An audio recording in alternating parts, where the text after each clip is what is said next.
We've seen so many centuries, as we've been talking about in this championship so far. The standard of play higher, perhaps, as I'm sure Cliff would agree, than it has ever been in the game.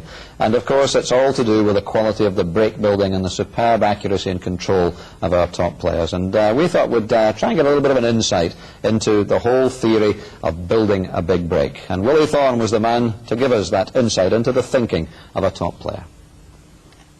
Well, this is the practice table backstage at the Crucible, where all the players have spent a lot of hours over the last 17 days. Now it's Willie's turn. Another Willie's masterclasses in break building. We did this down at Bournemouth, Willie, didn't we? Yes, a lot of people found it fascinating. It worked pretty well this time. We'll break off with a conventional break and see how many we can get from the break off.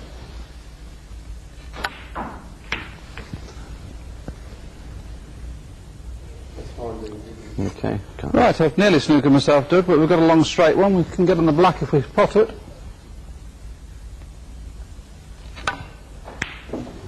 Now on the black. Just scraped in that one.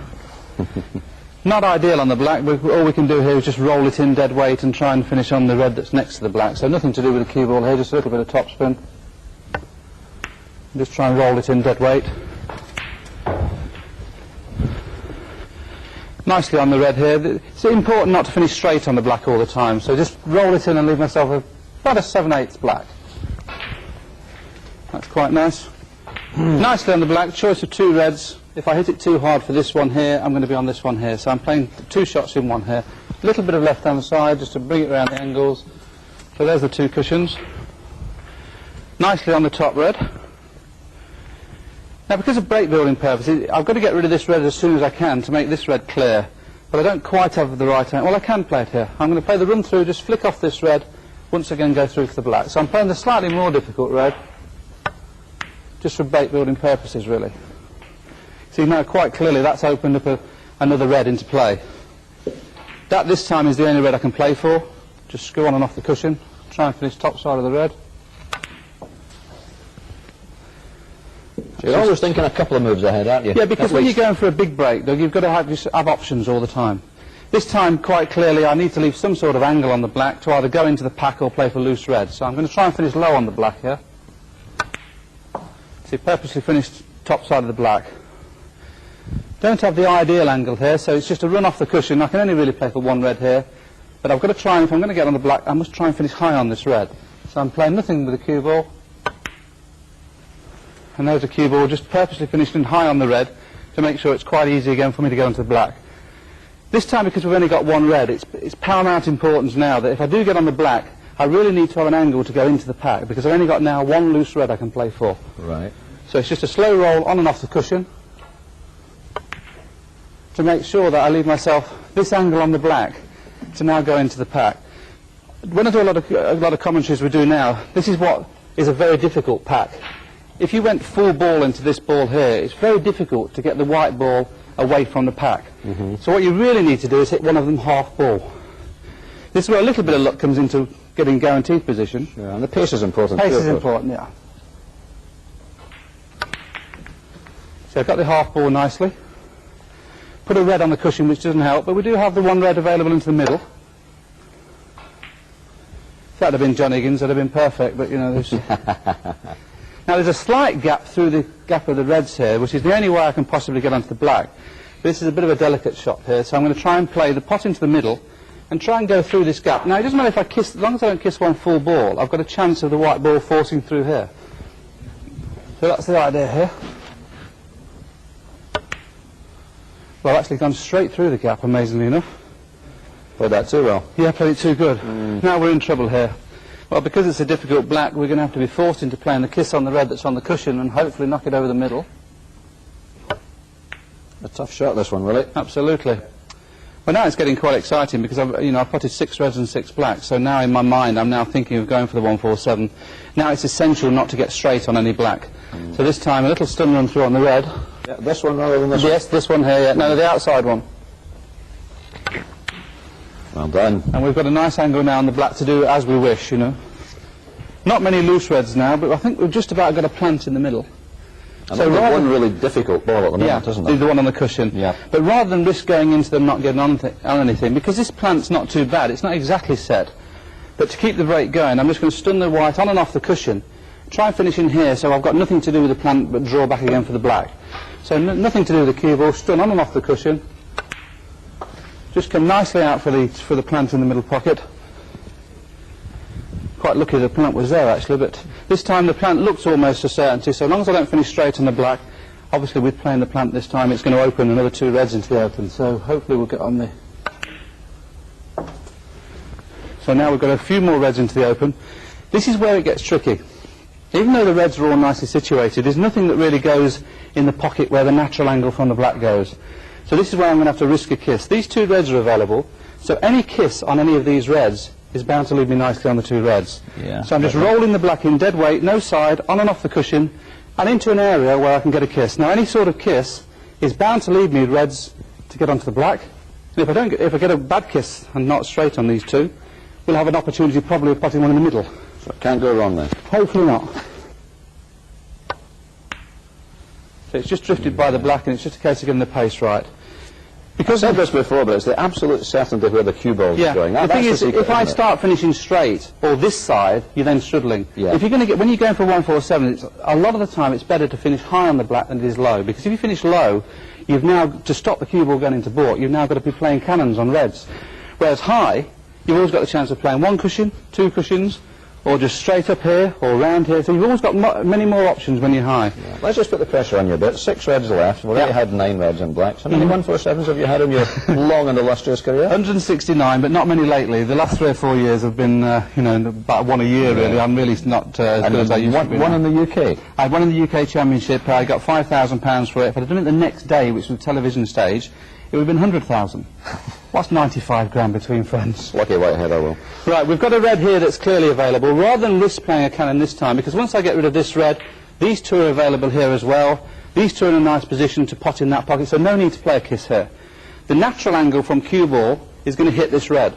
So I'm going to have to play with a little bit of left-hand side, just to widen the angle.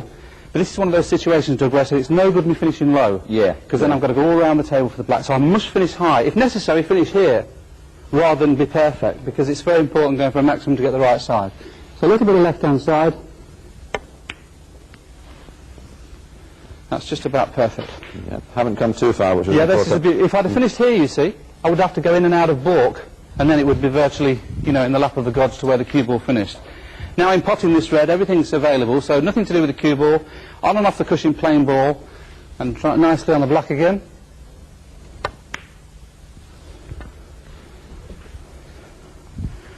Now this is one of those situations where it might be time to make a risk. This is going to be the problem ball. I know that the angle I've got here, I'm automatically going to kiss the red, and I think it's time to risk playing the kiss. Any sort of kiss, these 2 reds are available into this corner pocket. Right. Now I might not get another chance to play this cannon. Now also, if I play the cannon bad and the white stays on the cushion, I've still got the choice of these 2 reds to get on the black, so this would be the time I would be playing to knock this red out. So you're always looking for an opportunity for this one. Absolutely. It's not a case of leaving it until you have to take it on. It's no good getting 4 reds and 4 blacks, and then all of a sudden you finish here on, and then we've got a red here, because then you've got no chance of moving it. So we're going to try and knock it over the middle, but hopefully be on these other 2 reds at the same time. See, the white has finished near the cushion like we thought, but we have brought the red into the perfect position. Now, if I can just roll this straight one in, we have really got a serious opportunity here. And now we're getting a little bit excited, aren't we? I'm getting excited even in practice. Of all the 147s I've made, even in practice, I've probably potted 15 reds and blacks, I don't know, 200 or 300 times and only made 169 maximums, because you still get excited. Even if it's in practice, it's still a buzz to get a 147. No easy shots then, are there? Absolutely. Now, this is a little bit tricky, but we're going to try and just roll it through. You've got to keep very, very still on this shot. Oh, that's nice. That's nice. Well played, Willie. Yeah, a little bit. That wasn't an easy one. No, it was tough. We have got the 1 red only now. Now, I'm going to play for this red, but once again it's a situation, Dougie, with them being very, very close. If I finish here, I'm going to have to play the cannon, and the cue ball might not push through for the black. So it's another situation here where I've got to be a little fraction high. We've got now the reserve. So as long as I come high, if I come too high, say here, I've got the one in the middle. So it's a similar shot again, just a little bit of side, just to bring it a wider angle off the cushion. Now that's just about get that black. Well, you can please do, because this is a real good chance. Nicely, a real good chance. Quite clearly here, I'm going to get a slight cannon on the reds when I'm running through, but that's no. and on the reds when I'm running through, but that's no problem because it's not going to stop these two reds potting. So it's just a plain ball run through, nothing on the cue ball, just run through, plain ball. You know, any sort of kiss was bound to be good there. This is one of those times where it's slightly a bad shot because I finished nearly straight on the black. Now, we've got the loose red, which is always going to be the saviour. I'm going to have to risk going around two cushions here. I really want to get somewhere in this area, so I've got a choice of all three. In this time, it's very difficult to play for one red only because with the tension and things of going for a 1-4-7, it's always best to give yourself options. So stun around two cushions and try and come into open play.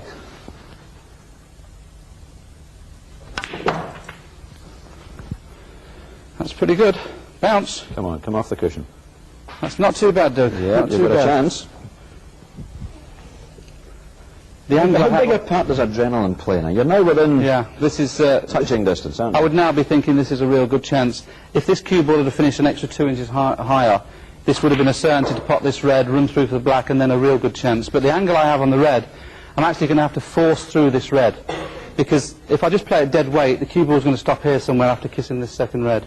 So I'm going to have to rely a little bit on the lap of the gods where the other red's going, but force through the red. That's not too bad. The reds, I was worried really about losing this red towards the cushion. On the cushion. But you're okay. This is nice. Now, this now is the problem ball. No problem with that one to get onto the black. So this is a situation where even though there's only two reds left, I have the opportunity of playing for both reds. What would be in my mind here is potting the black, coming off the cushion, and finish it anywhere around the pink. Because I know that if I get on the pink, on this red, I can just roll it in for the black. If I go past the pink, I've got the red in the middle. So really, anywhere in this area, I'd ideally like to play this one first, because that's going to be my problem ball.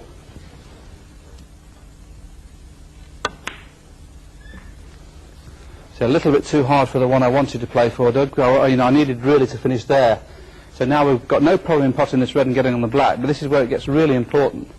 I've not only got to pot the red and get on the black, I need to get onto the black reasonably well to be able to get into this red. The natural angle is not good. So a little bit of side here to go round the back of the black to get onto the black. Well, we've gone inside it. That's a bad shot, but we can probably get away with it. I actually played a little bit more side to come this way because once I've gone this side of the black, I'm actually losing the cue ball towards the cushion. Whereas if I've gone this side round the pack, I've got a lot more room to get my hand on. Pink quite clearly is the obvious problem for me here because I've got to pot the black, hopefully get the cue ball here so I can have a dead straight red to get onto the black. Now I've just got to get the pace right here and we've got bingo, I think. Well, now it's essential now you must be on a good angle on the black. The angle I have on this red is not good because the cue ball is actually running through to here. Now I can't risk just rolling the red in and finishing here on the black because the black would be too tough. So I'd rather leave myself a more difficult black, i.e. leave the cue ball here somewhere to at least make sure I've got the rest, you see. So I'm just going to play a little stun run through, try and get the white about here and then leave a difficult black, but at least I'll have the angle from black to yellow.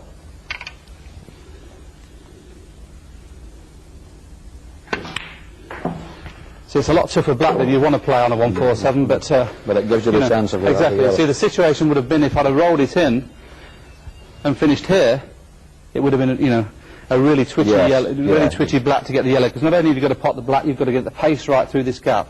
At least now, with the angle I've got, once the cue ball passes this direction, which is where I'm snookered for the yellow from blue and pink, once it passes this direction, I've now got 6 feet where I can play position. So we don't need to be that precise, really. This is the amazing thing about snooker. People think we've always got the cue ball on a string kind of thing as far as playing for inches. But what I'm actually doing is playing in areas sometimes. And this is one of those situations, especially on a 1-4-7, where I'm actually playing in an area. Tell me something, Willie. You've not really talked a lot about potting balls. It's all about position and the way. There's sometimes that you can forget you've got to pot the ball as well. Subconsciously, potting is something you've done all your life, so that's the natural part. The hard part is always finishing the right angle on the ball to get the position for the next ball. People at home probably think we're playing in spaces of 2 and 3 inches sometimes. Have you seen from the discussion during this frame, I've been playing in areas a lot of times. Because when you're going for a 1-4-7, you have to play in areas. You can't just continue to play for every one of the reds to be finished perfect. The angle I've got on the black now I know is not good, but for instance, if I'd have potted the red with the rest and finished here, this would have been, especially at the Crucible, £147,000. Trying to pot the black from here, not only pot the black is difficult, but to get the angle to finish here. At least here, the only problem I've got here is snookering myself on blue and pink. So once it's past this situation here, the cue ball, anywhere here, I'm onto the yellow. So I've now got 7 feet of table that I can play to go into the yellow. This is what you're thinking about in a 1-4-7. If I play plain ball, I'm kissing the pink, so a little bit of left-hand side again. Rather than the white come off at this angle, I'm making it come at this angle. And once it's past here, we've got all this margin of error here. So just a little bit of left-hand side. See, once it's past the pink, you see, I'm okay. Let me get the black. Well, this would have been think about this. This would be a twisher at the crucible for 147. If it finished here, straightforward, pot and screw back. But the angle I have on the yellow is very similar to the Cliff Thorburn yellow a few years ago, where Cliff decided to force through 2 cushions to come on the green. I'm just a little bit straighter than Cliff was, so instead of the cue ball coming back dead straight, because of the angle I've got from white to yellow, the cue ball is going to come virtually here. So I haven't really got that much margin of error here. I can only finish between here and here. But as long as I screw back and don't snooker myself on the brown, we've got a chance of the green. Well, we've just got by the brown. I didn't really get into the cue ball there. I can see the green, I can tell from here. But you'd expect to do that in this situation. Oh, you're not going to play perfect shots. There's 2 things you could do there, Doug. You can do what I did and nearly snooker yourself, or because of the adrenaline, you can overscrew it and finish here, which, okay, I'd have preferred to finish there this time. Now, the natural angle from potting the green, the cue ball really is taken away from the brown. So this is one of those shots where you've got to play with a little bit of check side to straighten it up off the cushion. Plain ball angle, the cue ball would finish here, but the pace I'd have to hit the green, it would probably bounce off the cushion again. So now I've got to play with a little bit of left-hand side, so when it hits the cushion, it straightens up and comes back across this side of the table for the brown.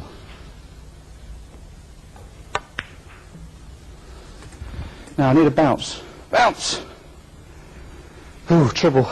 You mentioned the adrenaline fling. Golfers talk about, in that situation, taking one less club because they're pumped up. Is it the same with we're in practice in this situation here, and I'm getting excited now. We've got a chance of doing it. The angle we have on the brown now is just off straight. I'm going to try...